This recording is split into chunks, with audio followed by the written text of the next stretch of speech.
आप सभी भाई बहनों को जय मसीह की।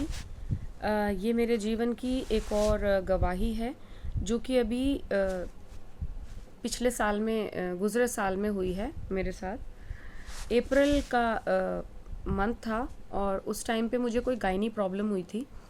और जब मैं काफ़ी दिनों तक उस चीज़ को इग्नोर करती रही, लेकिन 1 डेढ़ महीना गुजरने के बाद जब वो प्रॉब्लम ठीक नहीं हो रही थी तो मैंने डॉक्टर को दिखाया और डॉक्टर ने मुझे कहा कि आप ऐसी बात है, आप जाके अल्ट्रासाउंड करवाइए। मैं अल्ट्रासाउंड करवाने के लिए गई और जब मैं अल्ट्रासाउंड करवाने गई तो अल्ट्रासाउंड के जो डॉक्टर थे उन्होंने जैसे ही मशीन से टेस्ट करना स्टार्ट करा तो उन्होंने एकदम बोला, आपको पहले से क्या कभी कोई फाइब्रॉइड था? मैंने कहा जी नहीं।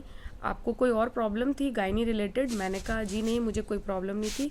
आपके डिलीवरीज वगैरह में कोई दिक्कत हुई क्या कभी? मैंने कहा जी नहीं, कभी कोई दिक्कत नहीं, मैं बिल्कुल ठीक हूँ। तो उन्होंने कहा कि ये कैसे हो सकता है, आपको तो काफ़ी बड़ा फाइब्रॉइड है और वो यूट्रस का जो माउथ होता है वहीं पर वो है। आप इमीडिएटली जाइए और आप जाके अपने गायनी डॉक्टर को मिलिए और आप दिखाइए उनको कि आगे क्या करना है। मैं बहुत ज़्यादा घबरा गई। मैंने कहा ये इतना ज़्यादा ऐसी बात कैसे हो गई अचानक से? मैं बिल्कुल ठीक थी, मुझे कोई सिम्टम्स भी नहीं थे कभी किसी भी चीज़ के। तो मैं बहुत हैरान थी। फिर मैं अपने रिपोर्ट लेके डॉक्टर के पास गई।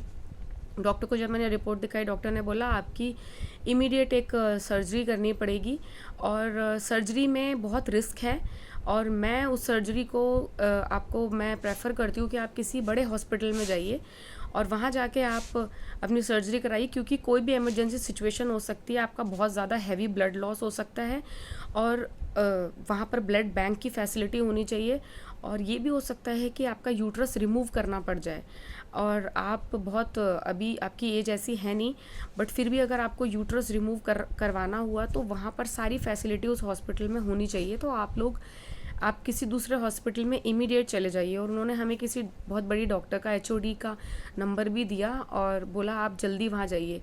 मैं इतनी जल्दी ये सारी चीज़ें जो हो रही थी मैं कुछ समझ नहीं पा रही थी और मैं बहुत ज़्यादा रोने लगी, मैं बहुत ज़्यादा डर गई।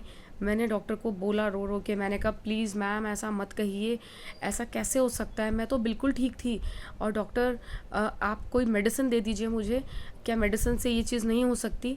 तो उन्होंने कहा देखो रो मत, रो के कुछ नहीं होगा, इमीडिएटली आप जल्दी चले जाओ, क्योंकि इसमें बॉडी में जहर फैलने का भी डर है और अगर बॉडी में जहर फैल गया तो फिर हम कुछ नहीं कर पाएंगे, कोई कुछ नहीं कर पाएगा।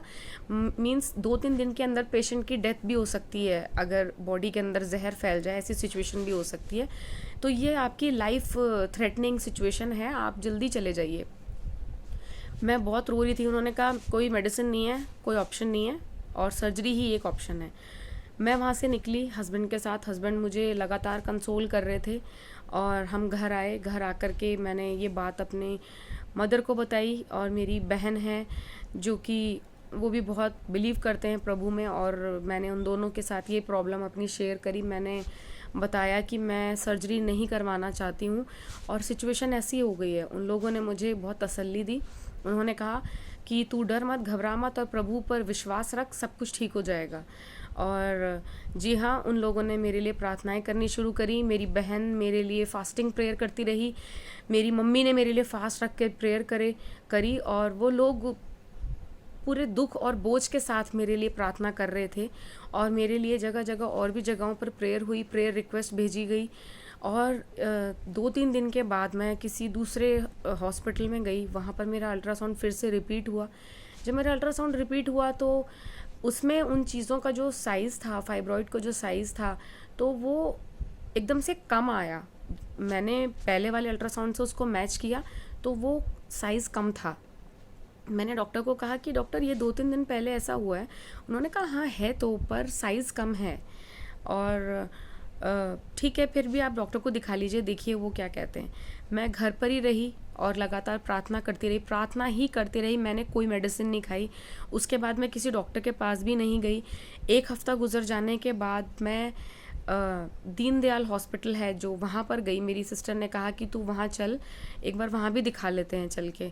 और मैं वहाँ गई, अपने पिछले दोनों अल्ट्रासाउंड लेकर के वहाँ पर गई। डॉक्टर को मैंने सारी बात बताई। डॉक्टर ने कहा इमीडिएट आप एडमिट हो जाइए और हम आज ही आपकी सर्जरी करेंगे, आप अभी एडमिट हो जाइए। और फिर मैं वहाँ भी बहुत ज़्यादा घबरा गई, मैं बहुत नर्वस हो गई, मेरी बहन मेरे साथ थी और मैं बहुत ज़्यादा रोने लगी। मैंने कहा डॉक्टर प्लीज़ प्लीज़ ऐसा मत बोलिए, कोई तो वे आउट होगा, तो प्लीज़ देखिए आप इस अल्ट्रासाउंड में और दूसरे वाले अल्ट्रासाउंड में डिफरेंस भी आया है।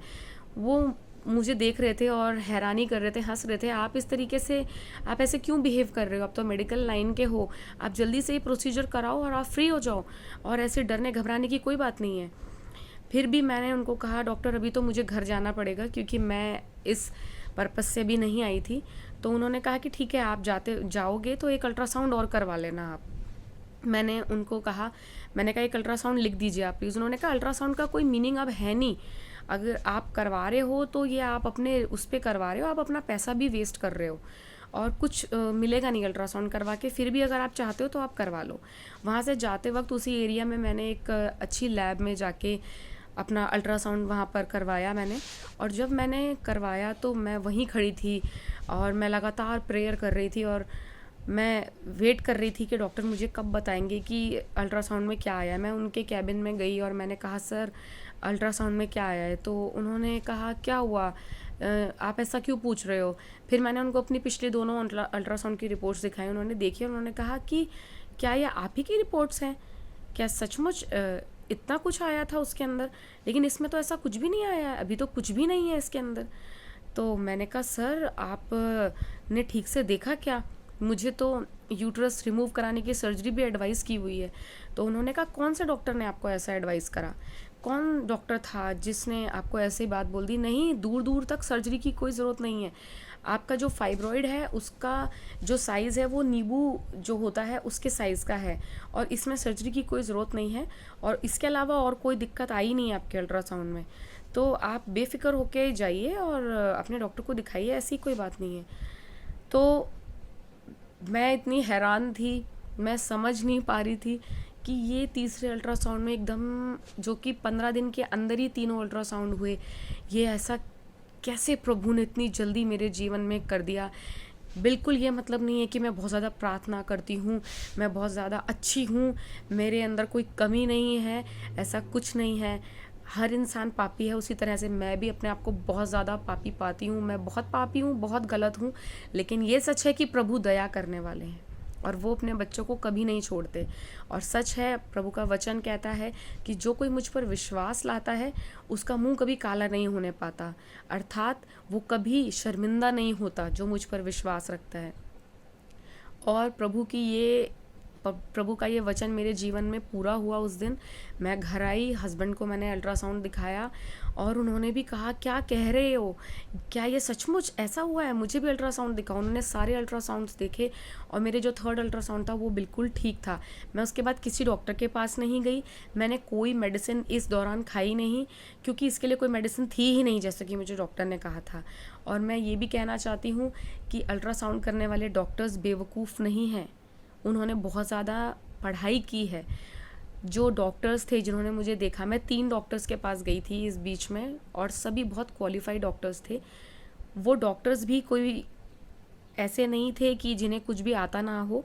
और ये सिर्फ जो चमत्कार हुआ है ये इसलिए क्योंकि प्रभु ने मुझ पर अपनी दया दिखाई। और उन डॉक्टर्स ने, उन अल्ट्रासाउंड करने वाले डॉक्टर्स ने भी हैरानी की कि ऐसा कैसे हुआ अचानक, और ये सब कुछ संभव हुआ केवल प्रार्थना से। मैं आप सभी से कहूँगी कि जीवन में मुश्किल चाहे जितनी भी बड़ी क्यों ना आए, प्रार्थना करना ना छोड़ें, विश्वास में मजबूत बने रहें, क्योंकि जो कुछ चीज़ें हमें असंभव लगती हैं वो प्रभु के लिए संभव नहीं है, क्योंकि वो सब कुछ करने वाले परमेश्वर हैं। उनका वचन कहता है मांगो तो तुम्हें दिया जाएगा। जी हाँ, अगर हम मांगें तो हमें दिया जाएगा विश्वास के साथ। इसलिए विश्वास बड़ी चीज़ है। और इसी के साथ मैं अपनी गवाही को यहीं ख़त्म करती हूँ। धन्यवाद। जय मसीह की।